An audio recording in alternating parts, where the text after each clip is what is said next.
मैं हैं डॉक्टर भावना उपाध्याय, संविदा सहायक आचार्य समाजशास्त्र, मामा बालेश्वर दयाल कॉलेज कुशलगढ़। इस वीडियो में आपका स्वागत करती हूँ। आज हम द्वितीय वर्ष समाजशास्त्र के paper first social research methods या सामाजिक अनुसंधान या शोध की पद्धतियों के बारे में अध्ययन करेंगे। आज हम सामाजिक अनुसंधान के सैम्पलिंग मेथड या निदर्शन पद्धति का अध्ययन करेंगे, जो कि किसी भी अनुसंधान या शोध के लिए एक बहुत ही महत्वपूर्ण ज़रूरत या आवश्यकता होती है। क्योंकि जब भी हम किसी भी तरह का शोध या सर्वेक्षण करना चाहते हैं, तो उससे पहले किसी भी अनुसंधानकर्ता को सबसे पहले यह तय करना होता है कि वह समूह के सभी सदस्यों का अध्ययन करेगा या उनमें से कुछ सदस्यों को प्रतिनिधि के रूप में चुनकर उनका अध्ययन करना चाहेगा।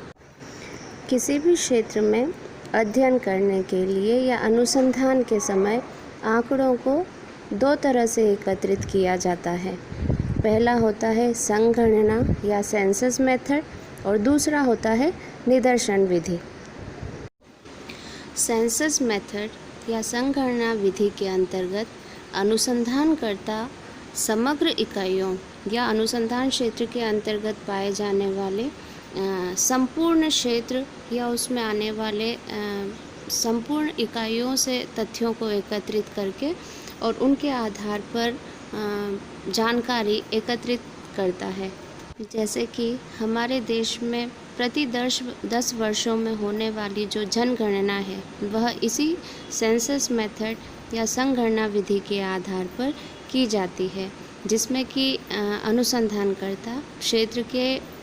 प्रत्येक इकाई से संपर्क स्थापित करके और उससे संबंधित जो जानकारी, तथ्य या डेटा होते हैं, उन्हें एकत्रित करते हैं। इस प्रकार बच्चों, संगणना पद्धति अध्ययन की वह विधि है जिसमें कि हम क्षेत्र की सभी इकाइयों का अध्ययन करके और जो हमें चाहिए उन सूचनाओं को एकत्रित करते हैं। बच्चों, सामाजिक अनुसंधान के शुरुआती समय में इसी संगणना या सेंसस मेथड के द्वारा डाटा या तथ्यों को एकत्रित किया जाता था, लेकिन इसकी कुछ कमियों के कारण वर्तमान समय में आज इसका उपयोग कम होता है। जैसे कि बच्चों, यदि अनुसंधान का क्षेत्र बहुत बड़ा है, तो अनुसंधान की सभी इकाइयों के पास जाकर उनसे तथ्य या डेटा इकट्ठा करने में हमें परेशानी ज़्यादा आती है। दूसरा, इस जो विधि है उससे अध्ययन करने में खर्च भी अधिक होता है, क्योंकि अगर क्षेत्र जो है हमारे अनुसंधान का वह विस्तृत है, बड़ा है या बहुत ज़्यादा फैला हुआ है और उसमें आने वाली जो इकाइयाँ हैं वह भी अगर संख्या में बहुत ज़्यादा है, तो हर इकाई के पास जाकर उनसे तथ्य संकलन करना जो है वह अधिक खर्चीला हमारे लिए साबित होता है। इसके अलावा इस विधि से डेटा एकत्रित करने में बच्चों समय भी अधिक लगता है, क्योंकि क्षेत्र जहाँ पे विस्तृत होगा, इकाइयाँ जहाँ ज़्यादा होगी, वहाँ हर एक इकाई के पास जाकर और अनुसंधान से संबंधित जो तथ्य या डेटा हैं उनको एकत्रित करने में हमें समय अधिक लगेगा। और चौथा कि इतनी बड़ी संख्या में जो इकाइयां हैं उनसे तथ्यों को एकत्रित करने के लिए अनुसंधानकर्ता को सहायकों की आवश्यकता भी बहुत अधिक पड़ेगी, जो कि तथ्य संकलन के बारे में जानकार हों। तो उनकी व्यवस्था करना भी एक बहुत बड़ी समस्या जो है वह हमारे लिए साबित हो सकती है। और पांचवा ये कि बच्चों, अगर अनुसंधान के क्षेत्र के अंतर्गत जो इकाइयां हैं, यदि उनमें भिन्नता की मात्रा कम है है ना, यानी जो इकाइयाँ हैं वह अगर भिन्नता कम रखती हैं तो ऐसी स्थिति में इस विधि के द्वारा अध्ययन करना जो है वह उचित नहीं होगा। ऐसी स्थिति में बच्चों निदर्शन या सैम्पलिंग मेथड का प्रयोग करना ही उचित रहता है। अब बच्चों हम यह जान लें कि सैम्पलिंग या निदर्शन होता क्या है ना, उसका अर्थ क्या होता है। तो बच्चों समग्र इकाई में से कुछ इकाइयों को अध्ययन के लिए प्रतिनिधिपूर्ण तरीके से चुनना ही निदर्शन कहलाता है। बच्चों ऐसा नहीं है कि जो ये निदर्शन है इसका उपयोग केवल सामाजिक शोध या सर्वेक्षण के लिए ही किया जाता है या हम इसका उपयोग अभी अभी में ही करने लगे हैं, बल्कि ये जो निदर्शन प्रणाली है या निदर्शन विधि है इसका उपयोग हमारे दैनिक जीवन में भी लोग बहुत पहले समय से करते आ रहे हैं। जैसे कि कोई व्यापारी है ना, बाज़ार में वह अगर कुछ खरीदने के लिए जाता है, जैसे अनाज का व्यापारी है, वह जब अनाज की मंडी में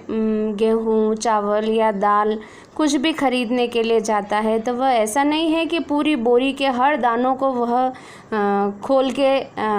चेक करेगा कि वह सही है या नहीं है, वरन वो क्या करता है कि बोरी के अंदर हाथ डालता है, एक मुट्ठी चावल, दाल या गेहूं जो भी उसे खरीदने हैं वह निकाल कर और देख लेता है और उसके आधार पर वह अनुमान लगा लेता है कि इस बोरी में जो अनाज है वह कैसा है, अच्छा है या नहीं है। उसी तरह से बच्चों आपने घर में अपनी माताओं को या बहनों को देखा होगा कि जब वे दाल या चावल कुछ चीज़ पकाने के लिए रखती हैं तो वह चीज़ पकी या नहीं उसके लिए वह उस बर्तन में से हर दाल के दाने या चावल के दाने को बार बार निकाल कर नहीं देखती कि वह पके या नहीं, वरन वो क्या करती हैं कि एक चम्मच भर के थोड़े से दाने निकालती हैं और उन्हें दबा कर या जिस तरह भी उन्हें चेक करना है करके वे पता लगा लेती हैं कि वह दाल या चावल जो है वह पका या नहीं। इसीलिए बच्चों जब क्षेत्र बहुत ज़्यादा विस्तृत होता है तो उस स्थिति में हम उस विस्तृत क्षेत्र में से कुछ इकाइयों का चयन करके उसके आधार पर जो निष्कर्ष निकलता है उस निष्कर्ष को उस पूरे क्षेत्र के ऊपर लागू कर देते हैं और यही जो है वह निदर्शन कहलाता है। अपनी पुस्तक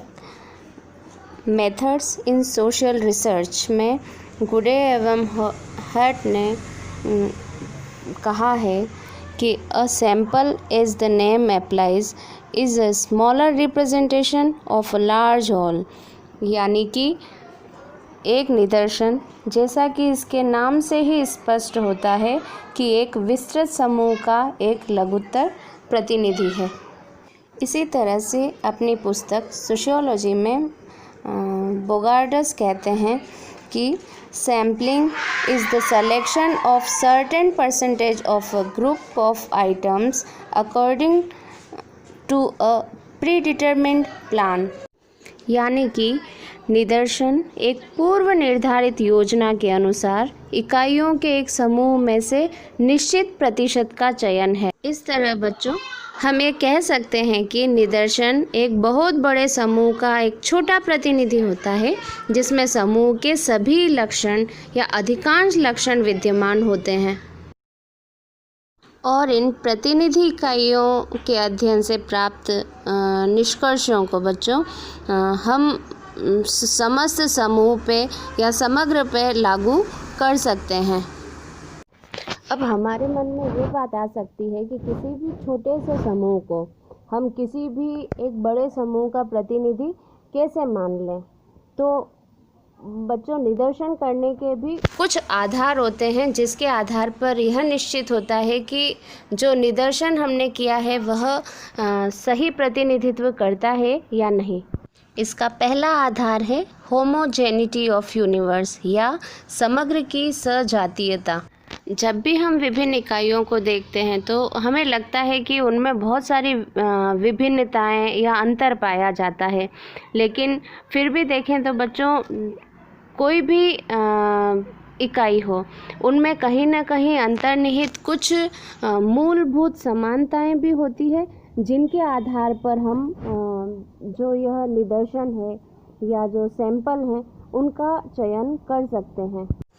बच्चों, निदर्शन का दूसरा जो आधार है वह है पॉसिबिलिटी ऑफ रिप्रेजेंटेटिव सिलेक्शन, यानी कि प्रतिनिधित्वपूर्ण चुनाव की संभावना।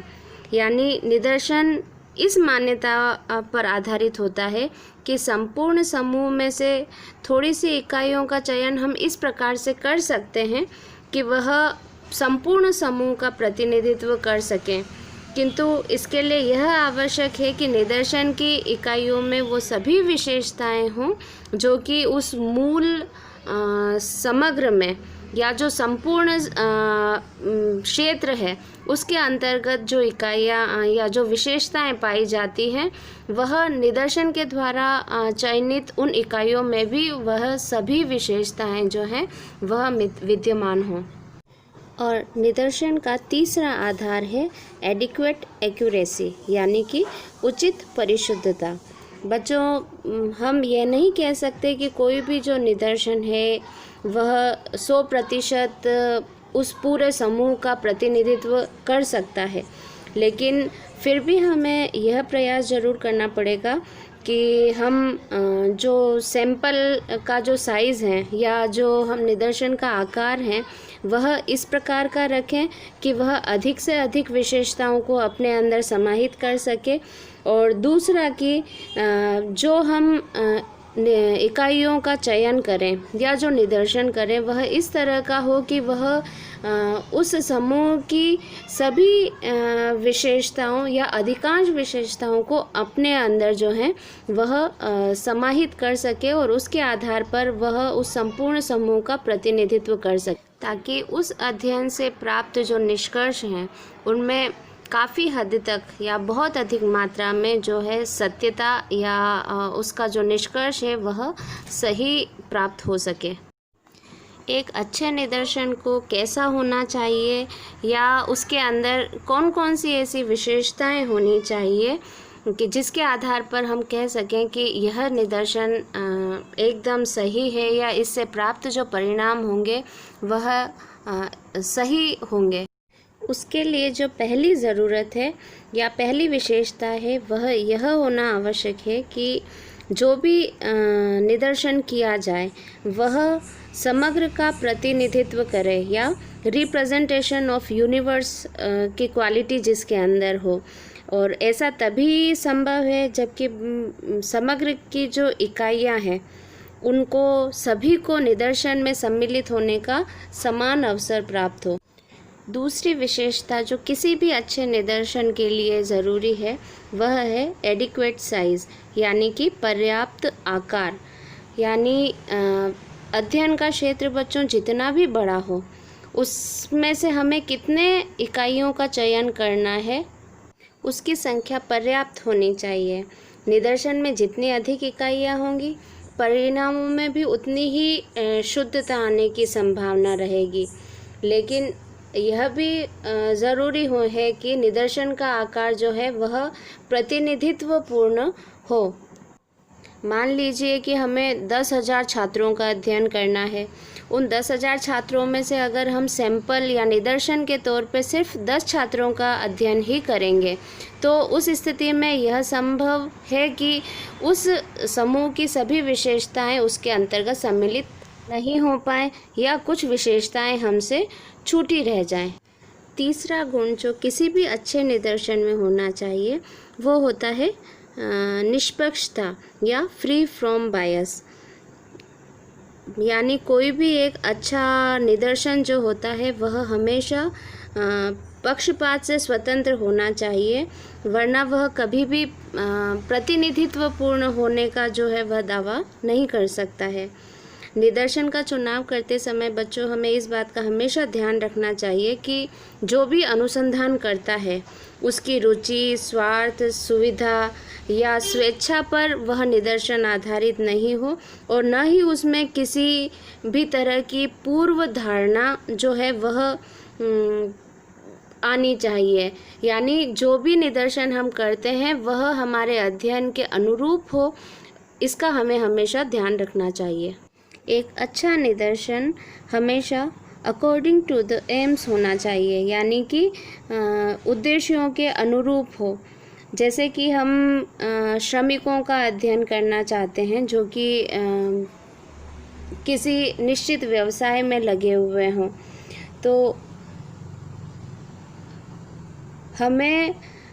यह ध्यान रखना चाहिए कि उस निश्चित व्यवसाय में लगे हुए ही श्रमिकों को में से हमें अपना निदर्शन का चयन करना चाहिए, न कि हम किसी भी तरह के श्रमिक में से हमारे निदर्शन का चुनाव कर लें। ऐसी स्थिति में हमें सही परिणाम प्राप्त नहीं हो पाएंगे।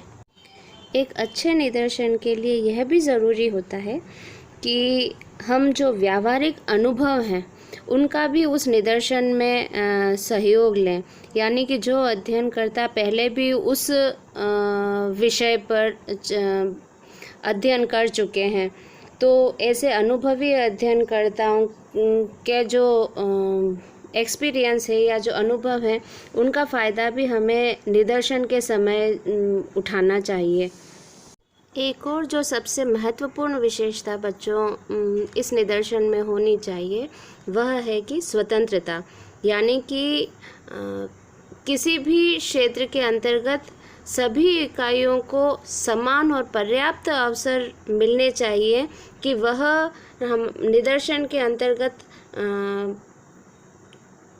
चयनित हो सकें या निदर्शन के अंतर्गत चुने जा सकें, यानी कि समग्र की सभी इकाइयाँ आपस में इस तरह से स्वतंत्र होनी चाहिए कि निदर्शन में किसी इकाई के सम्मिलित होने या ना होने का प्रभाव किसी और इकाई के चयनित होने में नहीं पड़े। बच्चों, आज के इस वीडियो में बस इतना ही। अगले वीडियो में आपसे फिर मुलाकात हो गई, तब तक के लिए मैं आपसे विदा चाहती हूँ।